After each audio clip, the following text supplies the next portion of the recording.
Destiny 2 is a game with a variety of ways to play. With 3 separate classes, not to mention 3 subclasses within each of those classes, there are near endless combinations of how a player can tackle every activity in the game.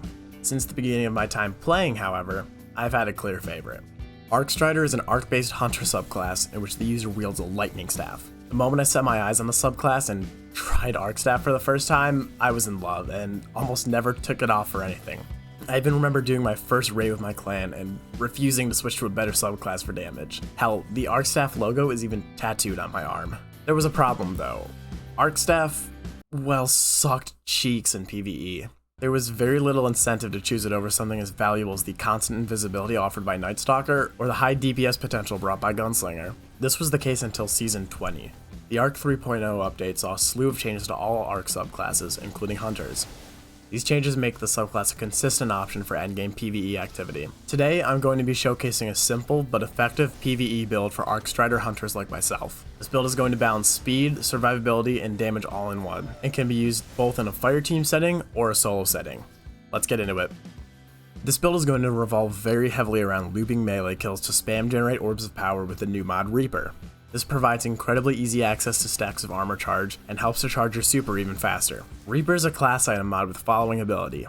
After using your class ability, your next weapon Final Blow spawns an orb of power. Some of you hunter mains can already see where I'm going with this, but for those of you that don't, let me explain. Combination Blow is an Arcstrider melee ability that restores your dodge ability whenever you get a powered melee kill. Furthermore, with Gambler's Dodge, you can easily restore your melee charge. These two abilities create an infinite loop of sorts, and when paired with Reaper, give us the opportunity to spam orbs like it's all we know. That being said, even with fragments like Spark of Resistance, you're not invincible. This is a melee build, and there's a good chance that endgame PvE combatants are still gonna whoop you pretty hard. Our exotic should help to counter this flaw, which is where Assassin's Cowl comes in. If you've seen my Spider of the Watcher video, you're already too familiar with this one. But in case you don't know, Assassin's Cowl causes us to go invisible after getting a powered melee kill or a finisher. Since we'll constantly have our combination blow online thanks to Gambler's Dodge, looping invisibility is pretty easy in most situations. If you'd prefer an option with higher damage, however, I'd suggest giving Liar's Handshake a try. Handshake not only buffs your melee damage, but also heals you on every other melee hit, powered or not. It's a risky play, but pairing Liar's Handshake with Combination Blow ×3 and 1-2 Punch Shotgun is one of my favorite solo DPS loadouts. While powerful, however, this alone isn't truly enough to compete as a build. We're making a ton of orbs, but we don't have anything to do with them besides charging our super. This is where Armor Charge comes into play. If you're not familiar with the new Armor Charge mod system in Destiny 2, I'd highly recommend checking out the video on screen.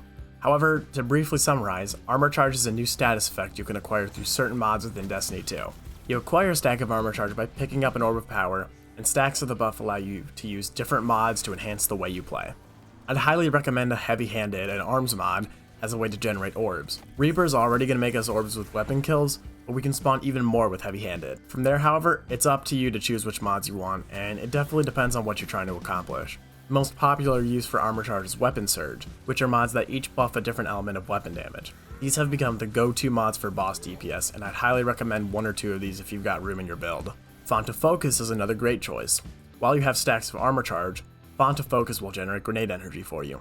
You can go even further and pair this mod with 2 copies of Bombers that will gain even more grenade energy every time we use our dodge. I also want to talk about Hands On. Hands On is a helmet mod that grants extra super energy every time you get a melee kill. Since this whole build centers around getting melee kills and looping the melee, we're going to be punching quite a lot, and we're going to get a lot of use out of this mod. Personally, I think this build works best in solo settings, but it was also really helpful during the entire Root of Nightmares contest mode. Having even just one Arcstrider generate orbs for an entire team was pretty substantial, and having them be able to go invisible was sometimes crucial for picking up fallen teammates. That's enough talk though. Let me show it to you in action. Okay, so I've just loaded us into an instance of the Galron encounter in the Duality Dungeon.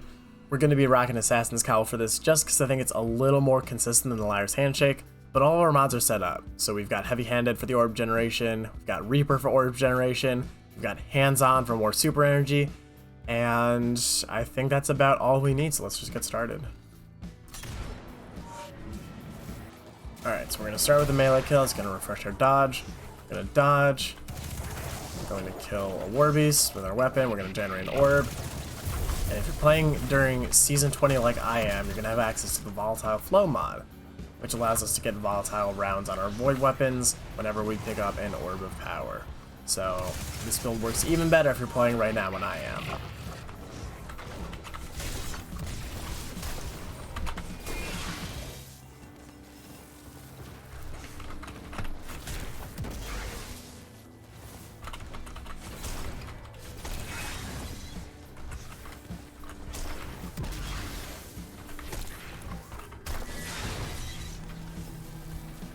Now our damage is opened up.